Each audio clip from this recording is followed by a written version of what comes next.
So Ryan, we were just talking about when you were first diagnosed with kidney disease and how you were navigating that in your teenage years at around the age of 16. Yeah. But at some point you needed to start dialysis. Yeah. Can you take me back to that day where you found out that dialysis needed to begin? What was that like for you?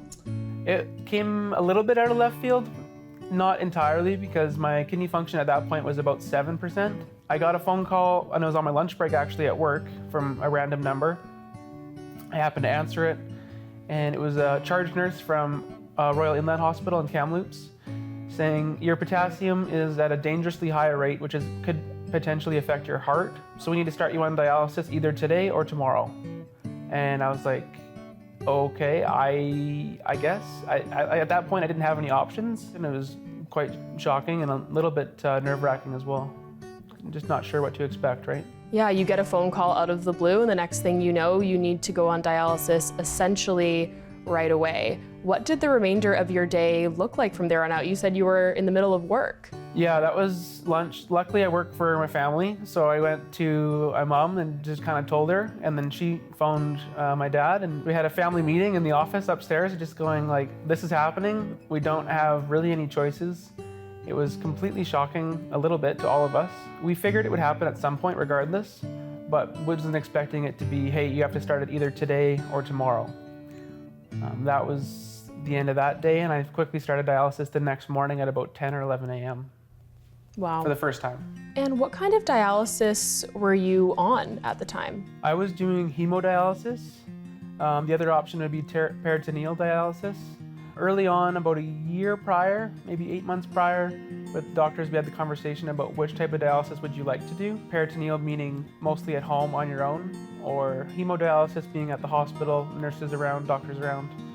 I chose hemodialysis for the fact that I had people I could trust around me to look after it, and I didn't want the burden of kind of doing it myself, having it all there.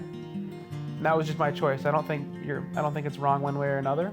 Before starting dialysis, I had my fistula done in early September in preparation for dialysis.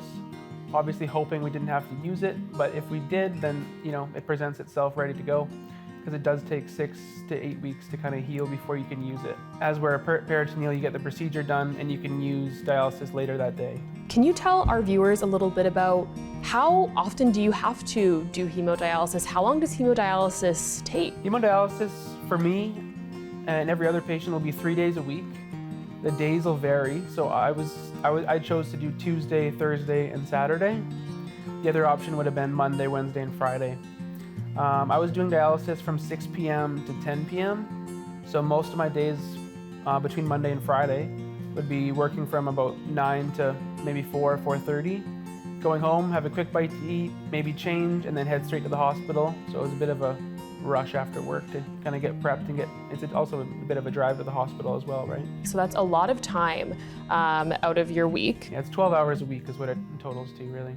What was it like for you trying to adapt to this lifestyle where now you're leaving the hospital at 10 o'clock at night? It was a pretty big change. It's not something I've ever done, obviously. During dialysis itself, you feel okay, but by the end of the 4 hours, pretty drained. I experienced quite the amount of brain fog after. Once I was allowed to drive home on my own, the first few times I had quite a bit of brain fog driving home. I can remember, I think it was my third appointment that I was halfway home and I couldn't quite remember if I should be turning at this set of lights or not, which was a bit of a scary feeling because I've driven home 1,000 times, so you'd think I should know where I'm going. Mm-hmm. Yeah, I think that really speaks to how severe that brain fog can get and how exhausting the whole process of dialysis can really be on patients. It is, for sure. It's exhausting, honestly. I can remember the first few months, I really felt a lot better, meaning I maybe waited a bit too long to start the process. As time went on, I slowly started to feel a little bit worse, quite a bit more fatigued, and just having a hard time keeping up with just daily routines, daily tasks. Mm-hmm. So there's a little bit of a learning curve going on there where you're feeling, exhausted, you're feeling fatigued, and you, as a young man has a lot going on in his life. So what is this learning curve like for you? It was definitely something to adjust to. It's not something I've ever done. Trying to balance doing dialysis, working full time, keeping up with a relationship with my girlfriend. It was a lot to balance, but I tried to just do what I could. I don't have a choice to do dialysis, so I've just tried to accept the fact that that's going to happen. That's just another part of the day. So Ryan, you are at this time in your dialysis journey, and at some point you're going to need a transplant. Yeah. When did the conversation arise with your nephrologist about when or how you would get that transplant? So like I said, we started with the kidney function of about 35%, and that's just kind of been a slow decline over the years. So about a year before I started dialysis was when I hit about 15% kidney function.